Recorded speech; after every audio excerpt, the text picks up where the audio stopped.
Hey everyone, welcome back to the North American Spring Split. We're joined by Cloud9's High.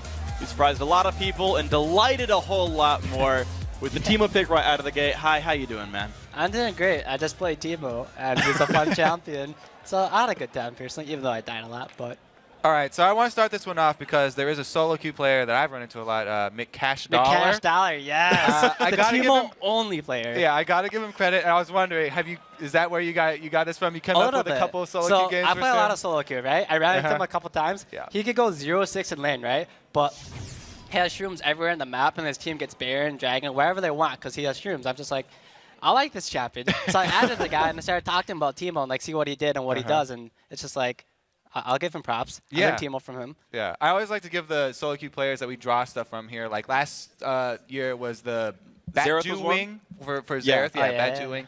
But yeah, anyways, props to that guy too. So Teemo though, he's great at objective control, but going into lane, did you expect to be dying versus Bjergsen on the Gragas? So the Teemo versus Gragas matchup isn't too terrible. If I can dodge barrels, I'm all right, but I couldn't really dodge that many barrels, so he kind of like bursted me a lot. But I don't really die unless he brings another person because I run barrier and flash. I shouldn't have died to a Gragas 1v1, but say he brings in one other person, that person should be enough damage to kill me. So I died a bit, but I put a lot of map control with my shrooms, so that's what makes up for it. Okay, so I want to ask you then, what made you guys, you talked about individually, like why you sort of picked up Teemo, but like as a team, right, what makes you say, okay, we're going to make a Teemo comp, we're going to put it together, who makes that call, who crafts that team, how do you guys practice it? Well, first, I don't think we build a comp around one champion for the most part, especially Teemo. It's just a good champion that can like fit into a lot of the comps. But for the most part, Lemonation, he's the mastermind since he has the notebook. We talk to him, but he basically makes sure that we're playing good champions. He kind of drafts off comps and asks us what champions we prefer. So he does a lot of the work, and he just asks us for information. And we give him everything we can, basically. Okay. What about when you get into the game itself? So for when we get in the game, level 1s, it's a bit of me and him deciding what we want to do. Like if we want to fight, I'll normally say if we want to fight. Otherwise, he'll tell us what to do. For lane transitions, he'll normally switch the top lane to the 1v2. And then once the game goes on, I'll start making more and more calls as the game goes on. But Meteos will always still control Dragon and Baron since he's the one to smite when he's confident with it.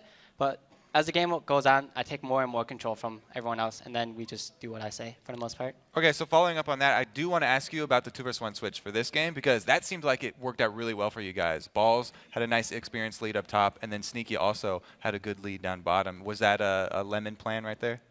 I think TSM forced a 2v1 on us. I'm pretty sure they saw me ward, and I think they saw us going somewhere. I'm not sure. But if you wanted a 2v1, you'd send you guys top, so I think they forced that. I don't really know what happened in that because I'm just sitting mid trying not to die to Gragas. So it looked like it went well for us. I honestly have no idea, though. I was just trying to survive. All right, I have one more comp question for you guys. Throughout all of Season 3, we saw you guys playing Blue Ezreal, Ashe, and Varus over and over again, these crowd control lanes. You've got a really new look here for Sneaky with Caitlyn coming through here. Why is that? So the game has changed a lot since when we ran Varus and Ashe. There's 2 new AD carries that came out, Jinx and Lucian, who are very strong carries. And we just prefer, I don't know, it's just a different playstyle, I guess.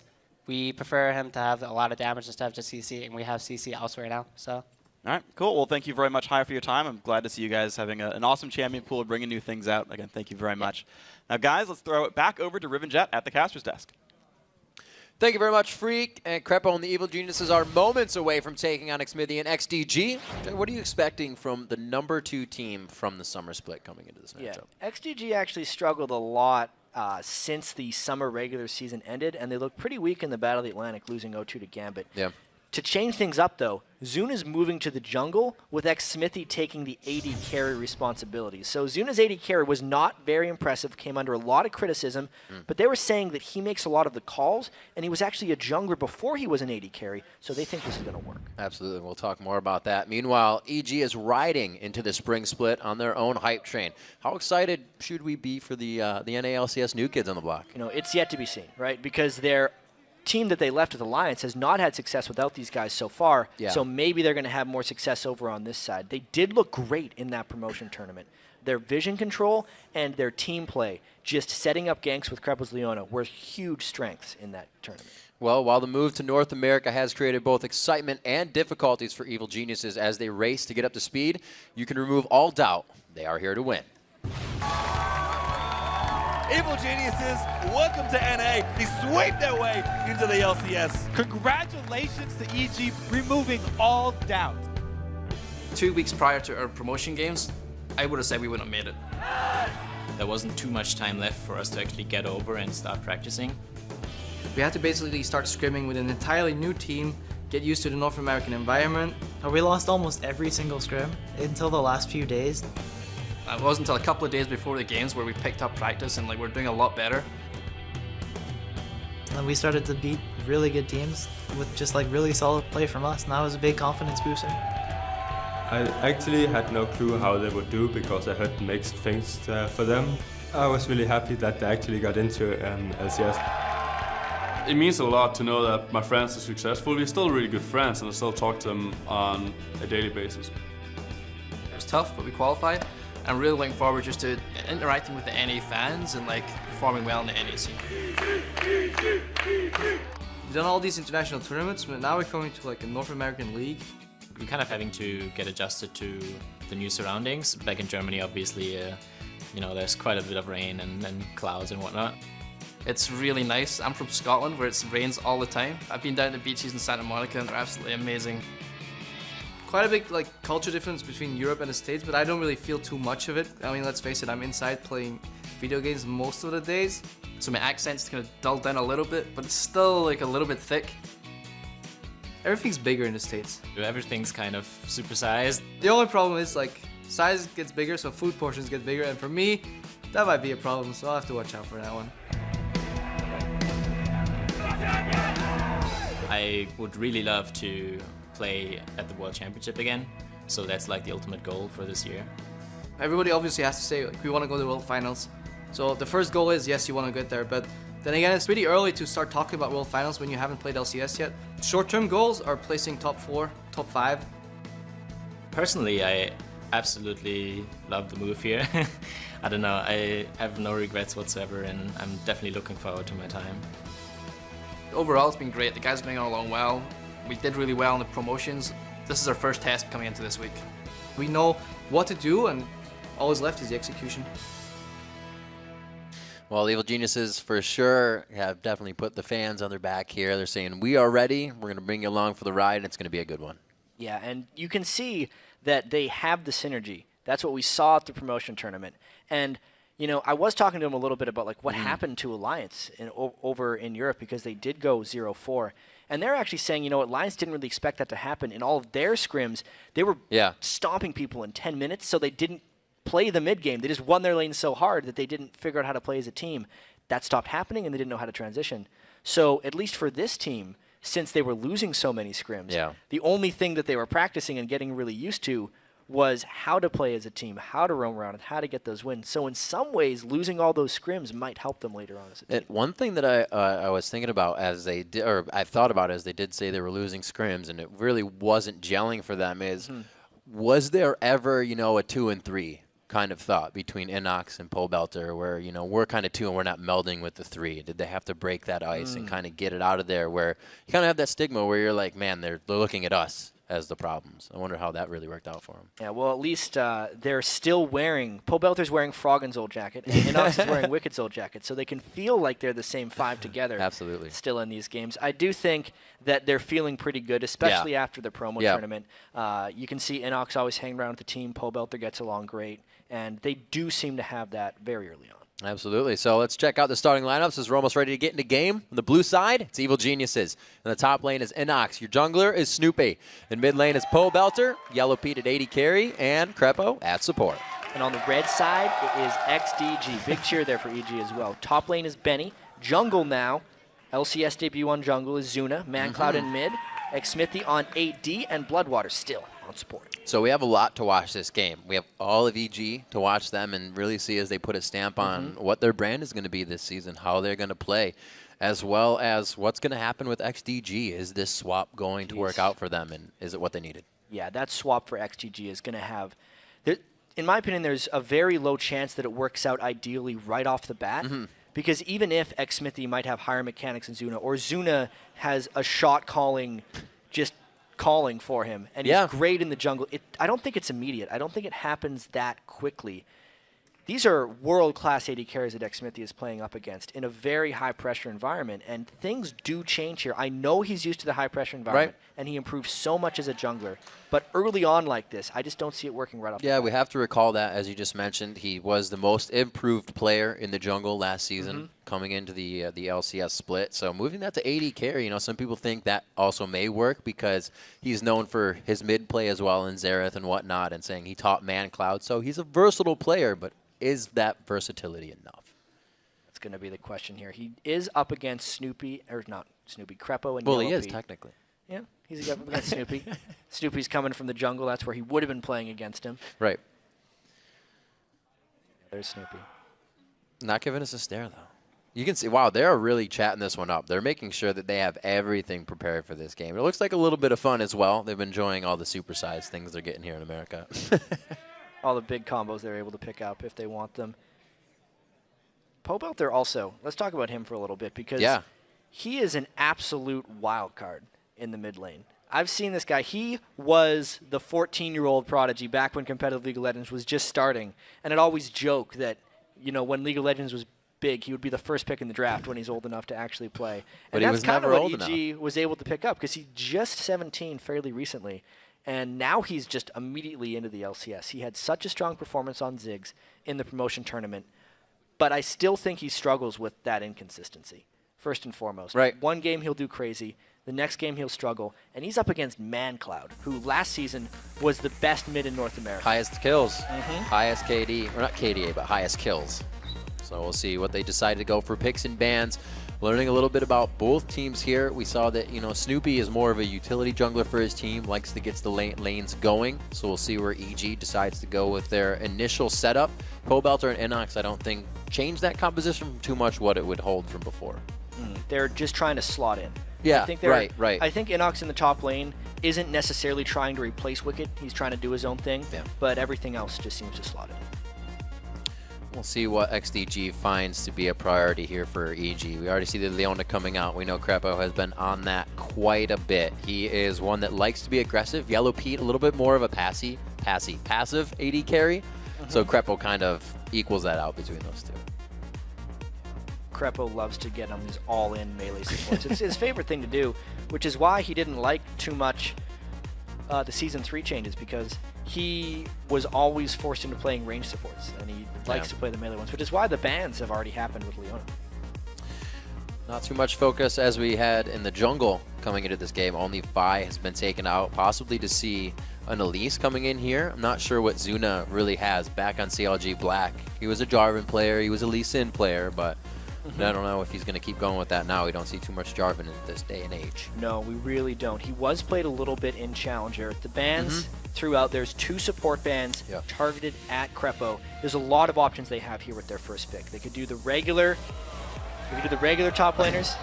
They could do a Thresh, and obviously Yasuo was banned through most of Europe, saw a few things in. Even Kassadin's available. There's so much, and it's the Kassadin. That's the thing. You may not think about it, but when new champions come in, those will slip your mind real quick. Kassadin does get through. Most picked, most banned, I believe, as you look back at most of our recent tournaments. Definitely most banned. Yeah, well, yeah, absolutely Europe most banned. In the start of the split. And very quickly for XDG, they get the Thresh for Bloodwater. He pretty much only plays Thresh and Sona, so he got the pick he wanted. And I think that Olaf is going to be for Zuna. I was talking with Benny a lot about his favorite top lane picks, and he says, Olaf's one of my favorite top lane picks, but he's too strong in the jungle, so I never get to play him there. So this is a jungle. Now that the jungle's a little more beefy, you can get him pretty fed up in there. Good pick that goes along with Olaf recently has been Sivir. To get that all-in charge kind of composition going. You see that a lot coming out of Korea. We'll see if XDG actually ventures into that zone. Sivir's a little bit different of the AD carry than you would usually play, so we'll see if it fits his suit. Snoopy and Pobelter here. Thinking for the team. Pobelter's got what he wants. What are they going to show, though? They see jungle and they see support, so they can kind of... about Yasuo. Yeah, they're mind gaming Yasuo. They already have the Kassadin, though, so they wouldn't have solo lane or Locked synergy. it. And they locked it already. They can't combo with the Vi jungle, but there's 38 champions in the game that can combo with Yasuo, so there's something they have left. You will not see a Yasuo pick without some type of synergy to help him with his initiation. That'll show in their last 2 picks. Looks like ManCloud may want to leave himself for the end even to see what the rest of it is. He probably feels pretty good going up against Cassidy, but he wants to know what's going to be coming at him from the sides here. That's what he's really worried about. Right now, it's XDG to pick. Zuna actually played a little bit of Vayne. Didn't fare too well on it. No. But Vayne's a very scary pick here with everybody jumping on your face. But they trust Xsmithy's mechanics first and foremost, and they trust him with any AD carry they want. I'm more interested in what ManCloud wants to play. If they hold it. Against Cassidy. Well, because if anyone is ready for Cassidy, it would be ManCloud. He would be the one that said he's okay to play against Cassidy. Yeah, something like KO would be really good for him. And it's strange how Cassidy became this must-ban almost overnight. Yes, he had a few big games for Peke against Cloud9, but he was mostly the same for such a long period of time, and then became permaban because kind of everyone learned him and just got fed up with playing against him. But it doesn't mean that he's uncounterable or unbeatable. Right. It's kind of more of a problem for the team than it is the laner. You know, he roams and then he just kills your AD over and over again. And it's really hard to roam on a Kayle. Yeah. Because Kayle not only shoves the lane, but kills towers extremely quickly. But ManCloud does get his champion that he can two-shot somebody at some point. You know what's really interesting? It's a Yasuo effect. Oh, hit me. Yeah, so his wind wall blocks like auto attack projectiles, but there's two champions who you'd think would have ranged auto attacks but hit through the wind wall because they're technically melee attacks, no projectile. Thresh's auto attack and Kayle's auto attack with her Eon. They have both of them. Oh, both blocked out? Too bad we don't have the Vladimir. The Vladimir they kind can't, of thing the wind is wall cool. can't block it. Yeah, Vladimir, the damage would happen, but the heal on the way back stops in the wind wall. It's unfortunate. It's actually pretty cool. We see a Lulu. I've seen a few Lulus coming in and out here. Maybe AP Lulus. So they can try and chain. They don't actually have the easiest knockups. No. Someone has to be in the team to begin with. Then they can knock up an R off of it. So it could just be a Yasuo E-ing in, getting Lulu walled, and then extending the knockup. Or it could be a kickback from Lee Sin. It's interesting, though. Highly mobile team. Not very fun to play against. Now, Snoopy does not play much Lee Sin. He has never been known to be a high mechanical jungler. That there could be some crazy world where he's actually jungling Yasuo, and Pobelter is playing Lee Sin in the mid lane. That's crazy talk. I like it. Or maybe they'll swap. I actually thought we were going to get AD support mid lane. We haven't seen it in a while, controlling Bust last game, but they decided to flip it out. Still looking for what XDG has to go against. I'd say a pretty crazy comp right now from AG, especially like you said, from what we have seen them play. This is going to be interesting. Oh, right. I was crazy talk. It's a top lane Yasuo with an extremely strong level 1 and 2. Right. And Yasuo is actually a very strong laner against Mundo and Shyvana early on in the game. Yeah, early. And I think that's actually what Benny would have picked if he wouldn't have to go up against Yasuo. That's why he picked Renekton, because almost no one matches up against Renekton's power that early in the game. We'll see what he can do. They have Olaf and Lee Sin coming through on the jungle. How is that going to factor for both teams? People see Olaf to come in because he is such a detriment in fights. He is so powerful. But does that stand up to early game pressure from Lee Sin all around you trying to get in your jungle? I feel like Olaf should be able to deal with it early on in the game. His early trading is quite strong, and even Lee Sin has some troubles keeping his health up in the jungle. Yeah. Snoopy would have to get very aggressive to try and make some counter jungle plays. All right, well, the champs are locked in right now and loading. So let's take a quick look at who you voted on to win this match. According to LOLesports.com, 79% of you think Evil Geniuses are going to come out on top of this game. It's a little high. That's a big vote. That is a big vote. It's obviously the fan vote. Evil Genius is an extremely popular team. XDG's been around a while, though. They have a fan base. XDG was a very dominant team. Sleeping. Very dominant team in the summer split. And people seem to think that just because they've had a poor offseason and they swapped roles between jungle and AD carry, they did it for a reason. Like, they're hoping that this improves the team. And I think that that's a big underestimation of XDG's ability. So coming into this matchup, XDG has always been a team that loves to grab an early lead. They say if we have momentum by 20, the game is ours. Something to keep an eye on right there. They were probably the best early game team in North America last split. It's when they beat Cloud9. It's when they were able to get through it. And historically, Evil Geniuses has been a very poor early game team. Yes. That more focuses on the late game. So that could definitely be something to check out here. We are onto the Rift. The second match of the day about to be underway here. We have EG versus XDG going live. And it is going to be Snoopy and crew trying to take down now Zuna and crew. Zuna in the jungle for his team. Going to be rocking some Olaf. Snoopy on the Lee Sin, which is also something we're going to watch because we don't usually see him on those aggressive type junglers. We have not seen him play that for quite a while, if almost ever in the competitive scene. Whenever there was a Lee Sin on the Evil Geniuses side, it was Froggen who wanted to play it in the mid lane, not Snoopy who got it in the jungle. XDG feels pretty confident. They have something in their mind and to prioritize as they make their way into this match. As they move into the jungle, it's just going to be a red buff hold here, and it doesn't look like EG really wants too much about this. They're going to make sure their jungle's safe, but as long as they don't lose anything, they'll be fine with it. No, and as long as they don't get spotted too much by wards coming through, this is going to be a safe back for them with no real danger happening. The only problem that might happen with XDG here is if they don't ward, or since they didn't ward their own jungle on the way through, that someone from EG could have gotten position for them. But that's actually, you know, something that hasn't happened with the new trinket system is since, you see how they're all still recharging because they can't use them until later in the game. I think it leaves so much potential for early game invades and people actually getting in position to make plays.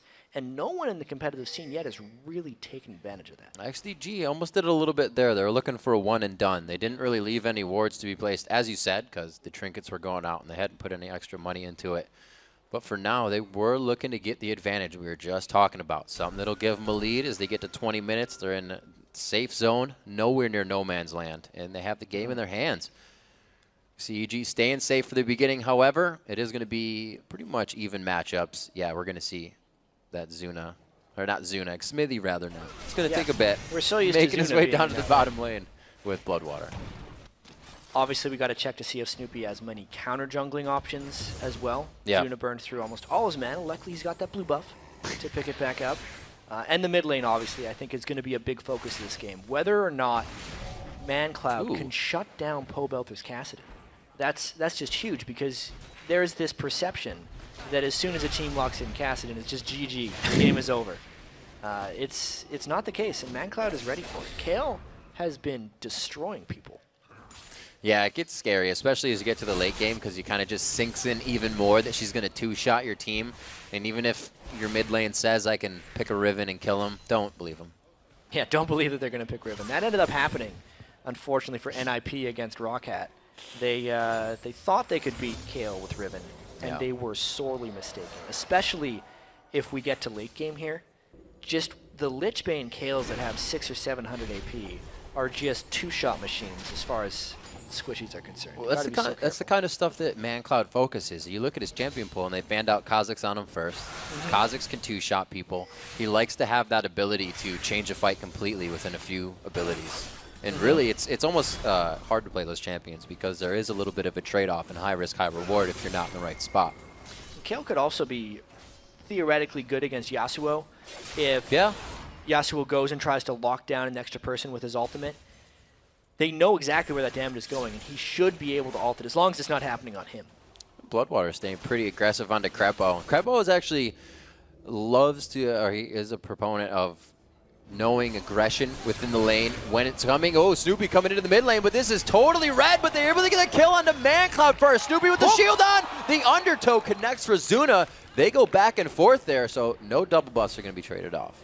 No, and even though there's a first blood bonus, that's in favor of XDG because Zuna gets the double buff still, plus all this extra experience in the lane. I think it's going to hurt ManCloud a little bit, but if Zuna wants to prove his chops in the jungle here, now's the time. This is the best start any jungler could hope for.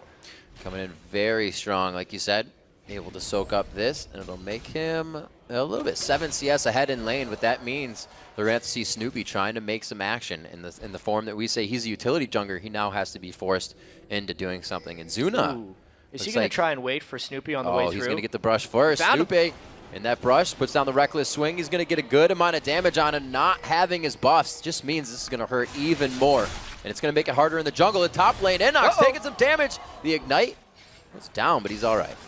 And another hook in the bottom. Bloodwater is in the wrong spot right now, and he needs to make his way out. It's only going to be a bit of damage trade. And even Bloodwater thinks they can turn around to reaggress. So a lot of action happening in and around the map right here. It does seem like the bottom lane is fairly even at this point, and that would favor Jinx as long as they can keep it even because Jinx does scale better into the late game. As far as the top lane goes, it's definitely Benny doing well with Renekton. He got to pick that thing last at this point. So he's got a 13 farm advantage on Inox's Yasuo. And a lot of teams like to lane swap to get their Yasuo a little bit more time. And what do you lane swap against in this team? Because he doesn't work against Kayle and he doesn't work against Renekton. So a very dangerous Yasuo pick this time from Evil Geniuses. We'll see what he can do. He was already pushed out of lane once, and that was just strength coming out from the Doran's shield buy, which is now a Doran's blade on Inox. And Benny was right for that Giant's belt, so he's going to be able to really go toe-to-toe in that lane. And Inox won't be able to trade, so something to watch on. Absolutely. Looks like he wants to push the lane. He doesn't really want to have to face Benny at all during this one. Yeah, Yasuo was able to push it pretty well. Oh, I guess he can. Yeah, it's very nice. It's quite scary because Olaf is so strong. But he's actually just betting that Olaf is much more concerned at shutting down Kassadin. Playing it very smart, and there it is. They are going to try to shut down Kassadin. It's just before level 5. Pobelter started to feel safe in lane, and XDG takes advantage. Especially since he went back to base and bought a Tear of the Goddess. No defensive itemization whatsoever. Still low on health. Came back to lane without having his flash off a cooldown. It's going to happen. Sure, Inox was able to push up because he realized Pobelter was being a fool.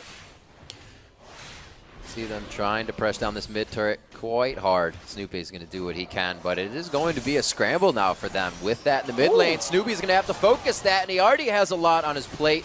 Now in the bottom lane, Yellow Pete showing a little bit of non-aggression, getting taken out. Smithy a few more shots, and that would have been it. Krepo, they have great focus. Krepo was in the front, and they weren't even worried about him. They were just firing out Smithy. It was Yellow Pete, rather. It was a really critical polymorph there by Krepo to try and keep Yellow Pete alive, but eating more hooks like that is going to be giving Xsmithy and Bloodwater some edges in that lane. So far, so good for them. Whoa, throwing down Dominus. Looks like Benny is just going to waltz this one out. Inox doing a very nice job of avoiding the AoE damage that's coming off there. And it looks like he's going to be able to continue doing this. I don't think Inox has too much after he's used it all, though. You can see him trying to hightail it out of here. Benny has what he needs, trying to get that rage up to another 50 to get the stun on the slice and dice. He's going to put it there, and he gets the stun down.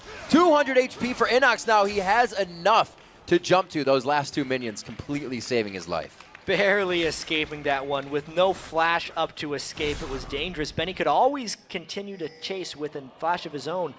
Pobelter trying to come back into this game a little bit by thinking about roaming, but it's not going to be the day. No, they say let's get the blue first if we're going to do this. I think Benny is going to back, so they quickly get Pobelter blue, and this is only going to mean more focus coming onto him from the jungle, from Zuna, and from ManCloud. But at least once he's level 6, the Olaf ganks cease to be effective against him. He should not be getting hit by those axes. It's not necessarily going to help him farm against Kayle, though, because ManCloud has done a pretty good job putting his stamp on that lane.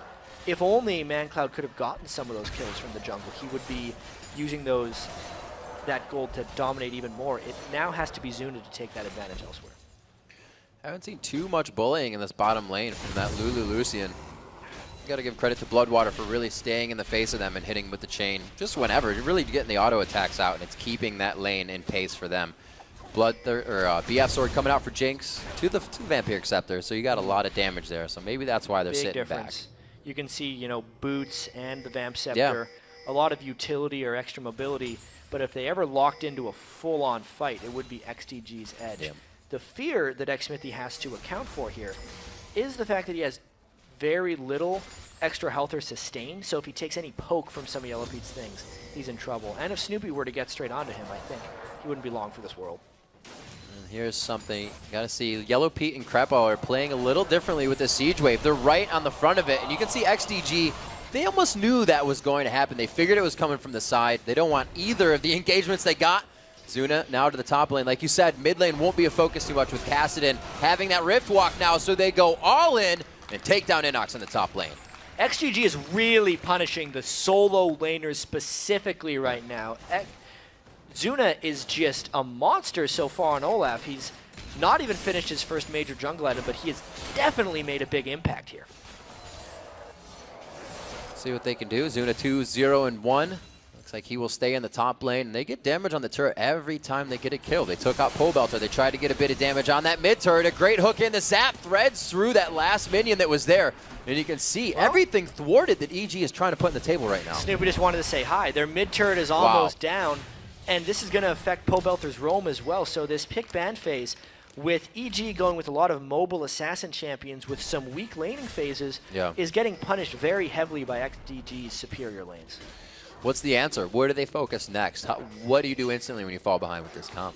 Yeah, at this point, Evil Geniuses is already 3,000 gold back and counting. Uh-oh, this axe is going to land. There's a rift going out. The flash comes next. We're going to see that back up around 15.5 minutes for Pobelter, and that is definitely in the minds of XDG because that means an easier to kill Kassadin, as hard as it is.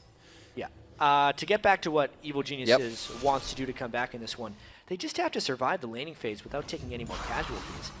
It's just so difficult when they've already lost 2 turrets. They need Pobelter to probably find a time to sneak down bottom lane and make some kills, and they have to start rotating and taking advantage of their mobility. But as long as they're missing their skill shots on Lee Sin, losing their towers and lanes in the solos, that's just not going to happen. And a lot of what Snoopy's put into helping right now is just that, his mobility boots. He's trying to get from lane to lane, and his presence isn't being felt too much right now, but Zuna's presence is being felt right now, omnipresent, and he's not even in his own jungle. Oh, the Mega Inferno from downtown. A very nice shot from McSmithy. Great combo by the duo swap. Oh yeah, they are in perfect synergy. Jungler knows what the jungler wants, AD carry knows what the jungler wants, and they get themselves a kill. 4-1 here at 11.5 minutes in. XDG taking quite a definitive lead, but we're not out of the laning phase just yet, so these fights may be organized well as they come in from EG. We still got to see objectives. But right now, a beautiful play to start off that kill, and shutting down Snoopy over and over again is not helping EG at all, especially on this Lee Sin pick. Yeah, absolutely. I mean, we were wondering why Snoopy would play Lee Sin because it's not one of his normal things that he would want to be doing. I think he would have loved to have Vi, but obviously that was banned away. And they haven't had any synergies thus far with Inox's Yasuo. They put him so far away from the knock-up combos. I mean, that's why when I watched Yasuo play yesterday and there was a Trundle top lane, they could just walk top lane, Trundle could put a pillar down, and Yasuo would immediately appear on the target, and they were generating tons of kills that way. But EG can't necessarily do that. The only way he could even combo with a knock-up is if Snoopy's Lee Sin comes in, lands his Qs, gets in melee range, kicks him up in the air, and then finishes, and that is just too much work.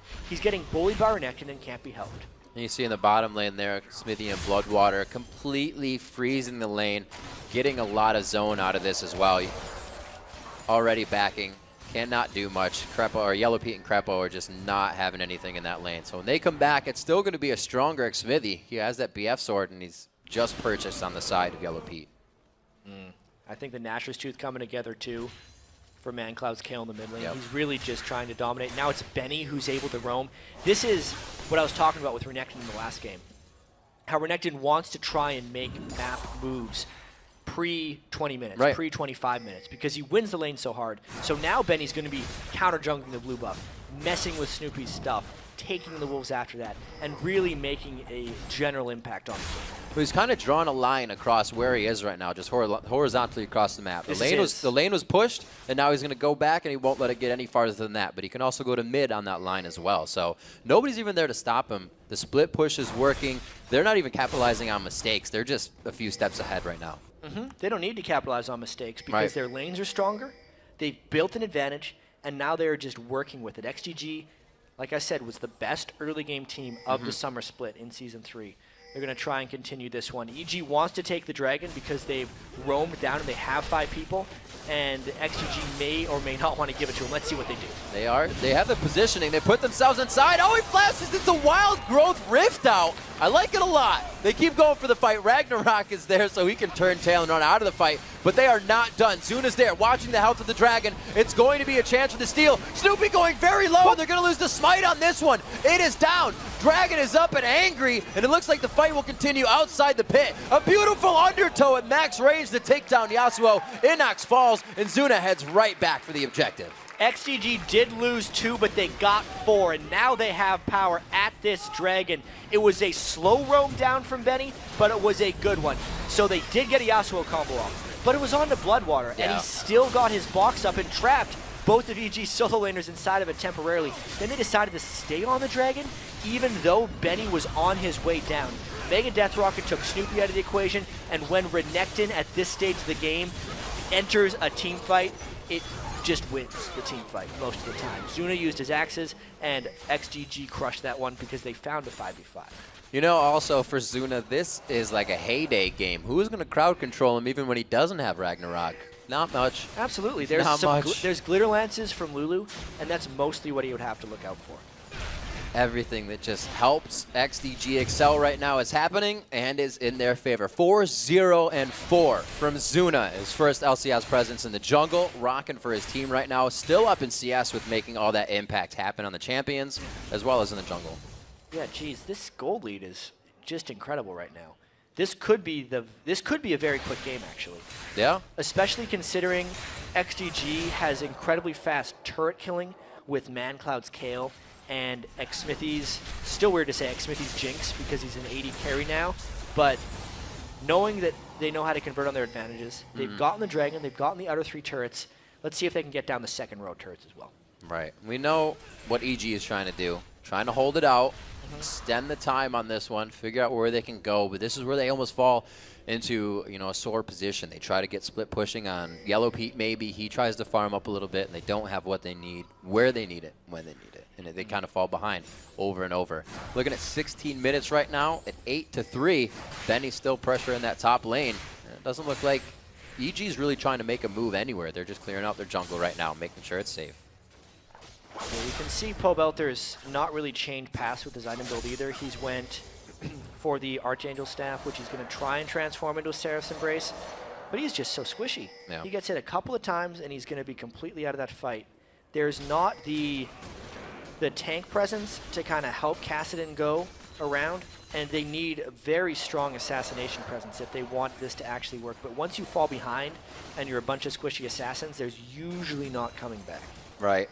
If you look at EG's initiation, and it's a cool initiation. They got the Rift Walk in there in the Wild Growth, but it wasn't what they really needed in terms, or Tremendo. It wasn't really what they needed in terms of damage. There's no damage that comes out of being popped up there. Yeah, just a little bit from when he gets on the target, but it just, like, yes, they killed Bloodwater. No, they were not able to kill No, they were not. Let's see what they try to keep doing here. Smithy staying safe on the Thresh Express as he gets himself just out of range. ManCloud's doing the single push in middle, and Benny is still just kind of riding that line from the top lane to the mid line.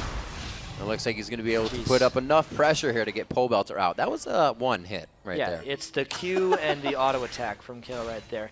Even if they threw up the wind wall, it would stop the Q, but not those auto attacks from Kale. Like the one ranged attacker in the game that can hit through the wind wall because there's no projectile. As they say over in EU, that Lee syndrome going in. Snoopy tries to get deep. They were getting Pobelter the time to come in here, but the wind wall put vertically next to the fight. It looked good.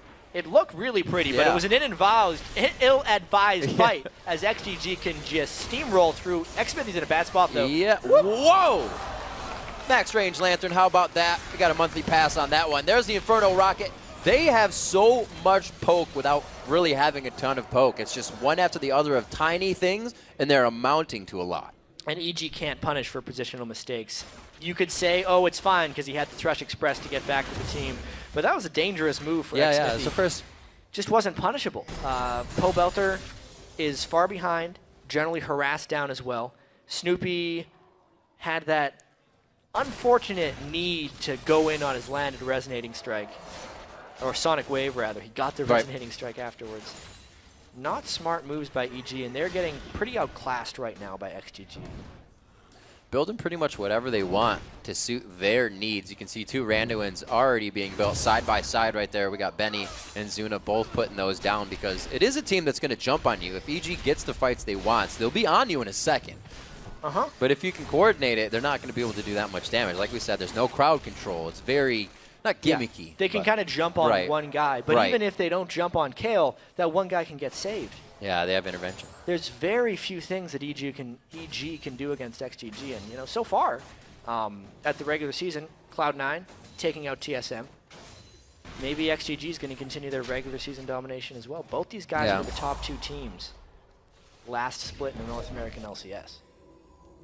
They're doing a very good job at working with what came out of Champion Select, and it's something that teams, you know, we looked at a lot last year. Is how can the game be won right out of Champion Select? And maybe it was that way for XDG here. EG kind of, I think, got in their own heads with the comp they wanted. It would work well, but it didn't work like a Teemo, though. Yeah, not quite as well as the Teemo did. EG, if we think back to the champion selection, probably tunneled a little bit on their key picks. Yeah. Kassadin being left up, they thought Pobelter probably jumped all over it. He really wanted the Kassadin. But it diminished their wave clear, and they got fast pushed early by Kale and Renekton. They both took their turrets very early on. And then Yasuo was left unbanned. How could you not want to go Yasuo? He's been dominating so many of these games. He had a great showing in the Challenger Series last night. He had good games in the European LCS. Pick him. And I'm sure Inox has been doing great. Pick him. Right. XDG was ready. We'll see if the tunnel vision gets under their skin enough. Right now it's 9-3. It is looking quite grim. Only 20 minutes into the game, and they've yet to drop a turret. EG definitely trying to get their minds wrapped around what they've been doing wrong in this game. So far, they've only had the chance to stave off this split push. XDG is doing a perfect job at keeping very, very multitasked for EG. There's a little bit of aggression. They don't want it. They also don't have vision of that area, really, so they don't know what they're getting into. Yeah, that was just harass so they could secure a safe dragon for themselves right there. And Inox is in a lot of trouble here. Wow, Benny getting some good attacks on. Oh, he puts himself in the throw. The Ignite just stops ticking. Very nice. Inox keeps himself alive, but Back good and choice. forth and back again, and Inox is able to get out of that one alive. Sneaky moves, but he's supposed to be able to fight him. Yeah. And he can't at this point. There's tons of stacked armor for Benny. He did early. Well, you look at it, right? He went straight for a Blade of the Rune King against huge tank that's still going to be able to put out DPS even if he doesn't build that damage. Here's the thing, though. Like, he has double crit as a passive for a champion. Yeah. Blade of the Rune King doesn't have crit.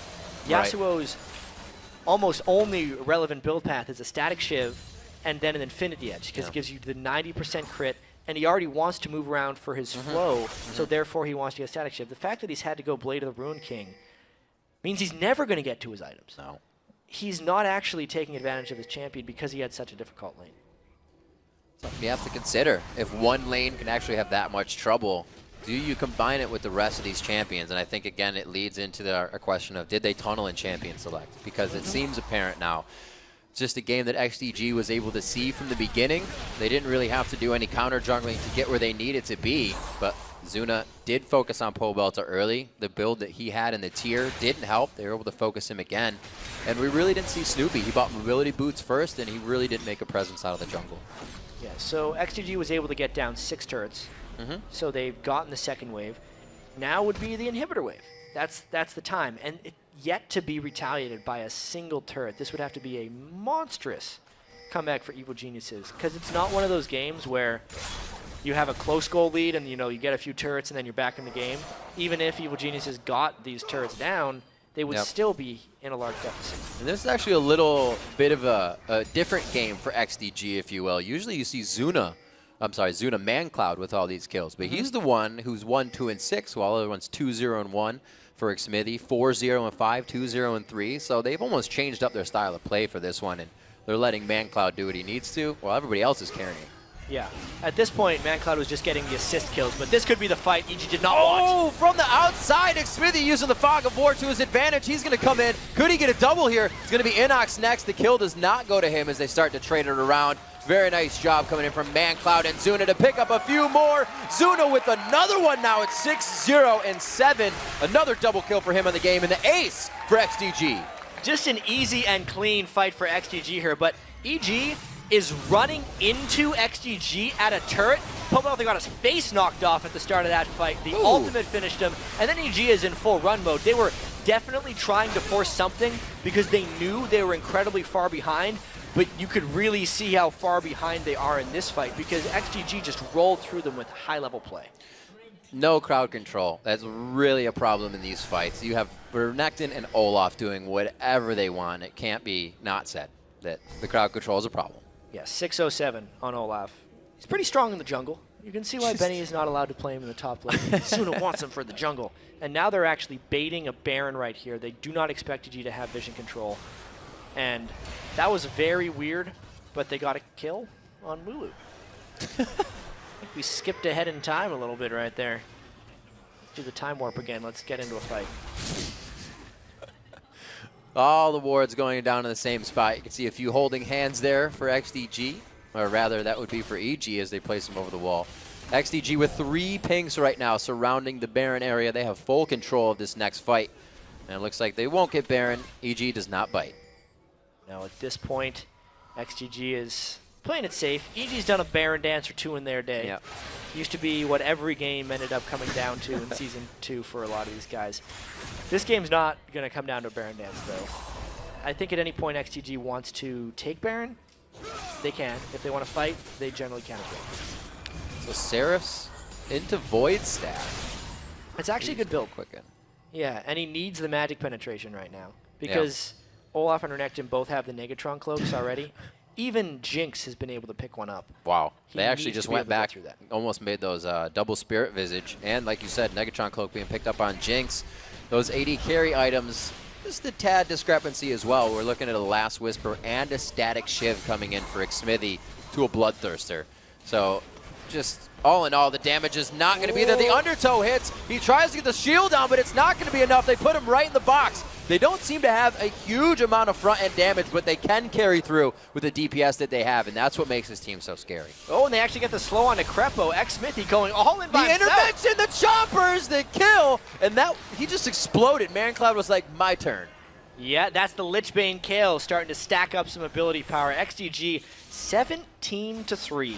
16,000 gold through. They're dominating this one. Something we saw throughout the previous splits was that there was a bit of hesitation. Once a team got a lead, they didn't know where to go with it. We're not seeing that here.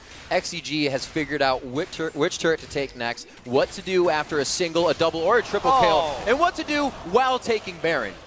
Well, may as well get rid of Lee Sin. May as well. He's going to try to mess up your stuff, so you got to finish him up before he has the chance to. Get all messy. XDG had a reputation last split, too, of not being able to close games. Like, they were very likely to throw. They said it themselves. I don't like the term throw personally, because oftentimes the enemy team makes a lot of big moves to come back into the game, and teams don't want to acknowledge it. But sometimes XDG would throw last split. And this is not the case with the team right now, because all the moves they're making are very crisp and clean, especially that Baron. They didn't even give the chance for a Baron to be taken, because they killed Snoopy before it happened. We'll see if first inhibitor going down here. EG was able to drop that bottom turret, which really that gold isn't going to help them right now. There's way too much of a deficit there. It's going to be a lot. About 17,000 gold in all so far for XDG to have that lead. And really they're just kind of walking this one in. It's only going to take a few more moments. Yeah, they're going to walk this one in. This will definitely be faster than the Cloud9 game we had, which was 47 minutes. They're taking all the gold they can, though. They're really just basking in the glory of this victory so far, because 8 turrets to 1, not a complete shutout. They did die 3 times throughout this one. But man, Riv, they have definitely put their stamp on this one. They're saying right now that this role swap is a good idea, and at least early on, there's going to be a lot of questions after this game whether the EG team is just underperforming or whether this XDG role swap has really worked for them. Zuna looked very confident on Olaf, and Xmithy and Bloodwater didn't really make a mistake in that bottom lane. Well, Jad, I think it's working for him quite well. A lot of people were, like you said, skeptical about what was going to happen, but even coming into the game, you think, what did Zuna used to play? He used to play Kog'Maw. He used to play champions that could sit back, Ezreal, not be on the front line. Would he have a problem going into the jungler position? Absolutely not. He doesn't say so. I mean, not to bash on Zuna's AD carry too much. Right. But he was oftentimes found out of position. A lot of times on AD carry. He loved to get way too in the face of people in team fights. That works in the jungle. I do the same thing when I play AD carry. I get way too close. If I'm playing Tristana... So you're a jungler. I shouldn't play Tristana, because I just want to jump on people to get like the slow. Because that's what I would want to do if I was a tank. Like double lift. Jump in. Yeah, that was a very bad move on Tristana to jump inside those times. And it fits. It just fits your playstyle if you want to do that. 30 minutes coming up on the clock here. A lot longer for our last game. XDG trying to put a quick move onto this one. We can see they have switched to 3 sweepers and 2 trinkets, and that sweeping has cleared the map of EG's wards. They have nothing outside their base, nor should they, because they are trying to stay safe. Danger, danger. Going through with the Inferno Rocket. Looks like they are, or the Mega Death Rocket Ragger. Pole Belter meets Azania's, I believe. The shield wasn't enough on These Seraph, so fights. Blaze goes down. Double kill coming. I believe it was just in 2 swings. A third swing coming out from ManCloud. And a third kill. Then the Nexus now to fall. The turrets go down, and they're going to be able to get the second win of the NALCS Spring Split here in 2014 at 30 minutes. And that fight was over before it started. You could not have a more convincing Day 1, Game 1 victory than Vulcan just had against Evil Geniuses. Roll swap, so far, so good. Zuna yet to die. Yeah. 15 assists to go with his 6 kills. Zuna going all reckless in the jungle. You check the website, that'll be a 21 KDA after 1 game, which is pretty impressive with his first debut. Neither of the swappers actually died. Xmithy 6-0 as well. Wholly a game where champion select I don't think went right for EG. No. Or the actual game. Yeah, the actual game as well, but it's kind of like the first game where there weren't many mistakes made by EG, but that's only because they didn't get the chance to.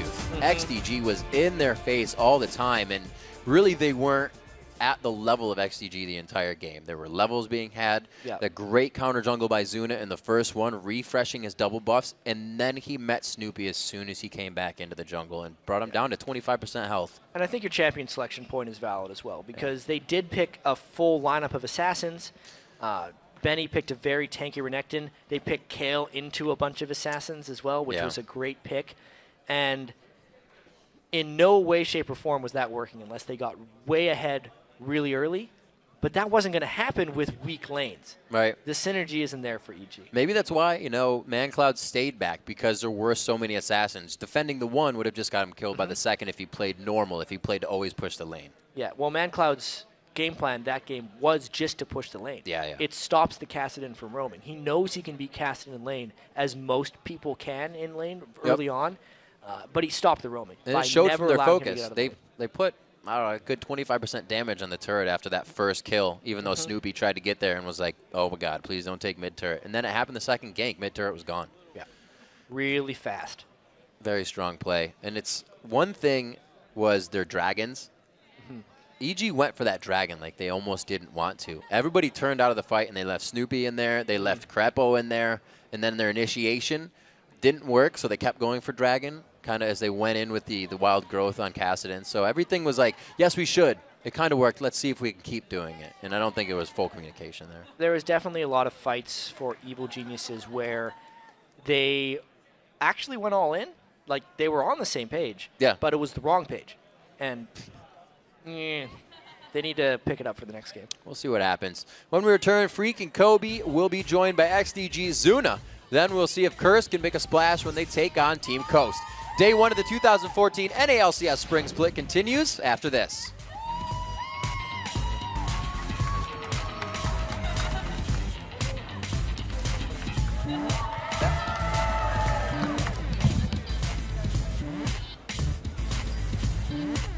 When there, we can win. They jumped on me. Yasuo is no ult. Yasuo is no ult. Yasuo is no ult. No flash gas. I'm ulting. Can you guys get on Snoopy? Gas. I have axe. Yasuo no ult. Yasuo, I have axe. I should have. Go. I'm on Inox. No, I got Crepo. Crepo. I'm coming. Jake, I'm on my way. Lucy. I got this, guys. End. Or just push. Or not even end, but end. Let's go, baby. I can tank it. That shit's so free. That was a 4 vs 5. Good job. Chris. Good shit. Jake.